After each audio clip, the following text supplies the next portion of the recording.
Apa yang sebenarnya terjadi dengan timnas Brazil? Negara yang selama puluhan tahun dikenal sebagai gudangnya pemain berbakat, negara yang melahirkan legenda-legenda seperti Rivaldo, Ronaldo, Ronaldinho, Kaká hingga Neymar, justru kini tampil jauh dari ekspektasi. Dalam laga pembuka mereka di Piala Dunia 2026, banyak pencinta sepak bola dibuat terkejut. Brazil yang biasanya bermain penuh percaya diri terlihat kesulitan mengembangkan permainan. Umpan-umpan sederhana sering salah sasaran. Duel 1 lawan 1 yang dulu menjadi ciri khas mereka justru sering kalah. Bahkan dalam beberapa momen, para pemain terlihat seperti kebingungan menentukan arah serangan. Lalu muncul satu pertanyaan besar. Apakah Brazil memang sudah mengalami penurunan kualitas? Atau ada masalah yang lebih dalam yang selama ini tidak banyak dibicarakan? Di video kali ini kita akan membahas beberapa alasan yang diduga menjadi penyebab menurunnya performa timnas Brazil. Dan semakin kita melihat lebih dekat, ternyata masalahnya tidak sesederhana yang dibayangkan. Mari kita mulai. Hilangnya identitas sepak bola Brazil. Jika kita berbicara tentang Brazil, hal pertama yang terlintas di pikiran tentu adalah permainan indah atau jogo bonito. Dalam 10 tahun, Brazil dikenal dengan gaya bermain kreatif, penuh improvisasi, teknik tinggi, dan keberanian melakukan aksi individu. Namun, jika kita melihat Brazil saat ini, identitas tersebut perlahan mulai menghilang. Banyak pemain muda Brazil sekarang tumbuh dalam sistem sepak bola modern Eropa yang lebih mengutamakan disiplin taktik dibanding kebebasan berekspresi. Akibatnya, Brazil memang memiliki pemain yang lebih terorganisir, tetapi kehilangan kreativitas yang dulu menjadi senjata utama mereka. Ketika menghadapi lawan yang bermain rapat dan disiplin, para pemain Brazil sering terlihat kesulitan menciptakan sesuatu yang tidak terduga. Mereka seperti menunggu instruksi daripada menciptakan momen secara spontan. Dan bagi banyak pengamat sepak bola, inilah salah satu alasan utama mengapa permainan Brazil terasa kurang Brazil.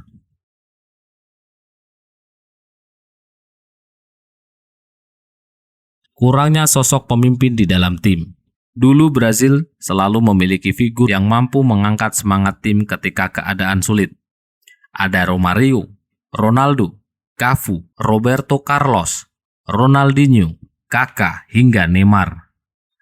Ketika pertandingan berjalan buruk, para pemain ini mampu mengambil tanggung jawab dan mengubah jalannya pertandingan. Namun saat ini Brazil tampak belum memiliki sosok pemimpin yang benar-benar dominan. Mereka memang memiliki banyak pemain berbakat, tetapi tidak semua pemain hebat mampu menjadi pemimpin. Dalam pertandingan besar, kehadiran seorang pemimpin seringkali menjadi pembeda antara kemenangan dan kekalahan. Ketika tim kehilangan arah, sosok itulah yang akan memberikan ketenangan. Dan saat ini, Brazil terlihat masih mencari figur tersebut.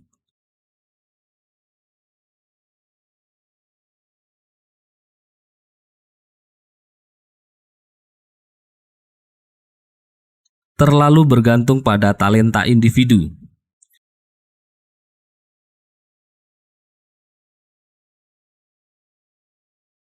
Salah satu masalah yang sering terlihat dalam beberapa tahun terakhir adalah ketergantungan Brazil terhadap kemampuan individu pemain. Ketika para pemain sedang dalam performa terbaik, Brazil bisa terlihat sangat kuat. Namun ketika para pemain bintang mengalami hari yang buruk, permainan tim secara keseluruhan ikut menurun drastis. Tim-tim besar modern seperti Spanyol, Jerman, Argentina, dan Prancis memiliki sistem permainan yang tetap berjalan meskipun 1 atau 2 pemain bintang tidak tampil maksimal. Sementara Brazil terkadang masih mengandalkan momen-momen individu untuk memecahkan kebuntuan. Masalahnya di level Piala Dunia, lawan sudah sangat memahami cara meredam pemain-pemain kunci. Ketika bintang utama berhasil dikunci, Brazil sering kesulitan menemukan solusi lain. Persaingan dunia semakin ketat. Ada satu hal yang sering dilupakan oleh para penggemar sepak bola. Mungkin bukan hanya Brazil yang menurun. Bisa jadi negara-negara lain yang semakin berkembang. 20 tahun lalu, banyak tim yang akan merasa inferior ketika menghadapi Brazil. Namun sekarang situasinya berbeda. Negara-negara seperti Maroko, Jepang, Amerika Serikat, Korea Selatan, bahkan beberapa negara Afrika lainnya telah mengalami perkembangan yang luar biasa. Mereka memiliki akademi modern, pelatih berkualitas, dan pemain yang bermain di liga-liga top Eropa. Artinya, tidak ada lagi pertandingan yang bisa dimenangkan hanya dengan nama besar. Setiap lawan kini memiliki kemampuan untuk memberikan kejutan, dan Brasil mulai merasakan kerasnya persaingan sepak bola modern.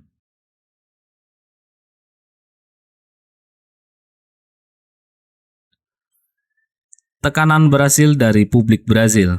Menjadi pemain timnas Brasil bukanlah hal yang mudah. Di negara tersebut, sepak bola bukan sekedar olahraga. Sepak bola adalah bagian dari identitas nasional. Setiap generasi pemain Brasil selalu dibandingkan dengan generasi emas sebelumnya. Setiap kesalahan akan mendapat sorotan besar. Setiap kekalahan akan menjadi berita utama. Tekanan seperti ini bisa mempengaruhi mental pemain.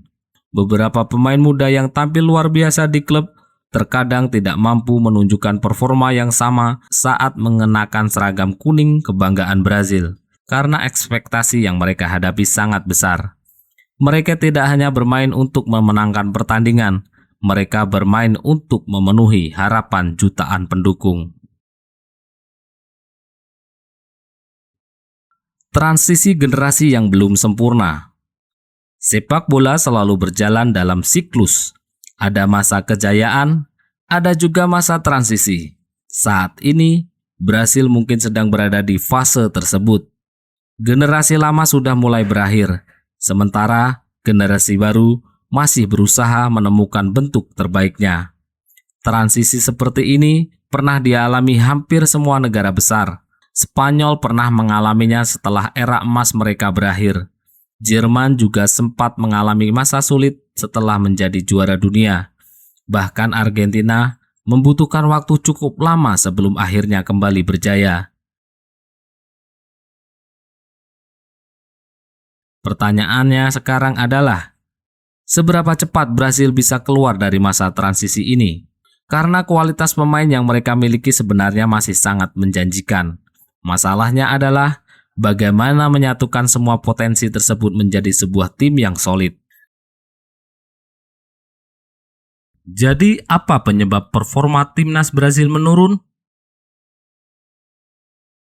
Jawabannya bukan hanya satu faktor. Mulai dari hilangnya identitas permainan khas Brasil, kurang sosok pemimpin, ketergantungan pada individu, meningkatnya kualitas negara-negara lain, tekanan besar dari publik, hingga proses regenerasi yang belum selesai. Semua faktor tersebut saling berkaitan dan mempengaruhi performa mereka di lapangan. Namun jika ada satu hal yang pasti, jangan pernah terlalu cepat menghapus Brasil dari daftar tim unggulan. Karena sepanjang sejarah sepak bola, Brasil selalu memiliki kemampuan untuk bangkit ketika banyak orang mulai meragukan mereka. Mungkin saat ini mereka sedang terjatuh.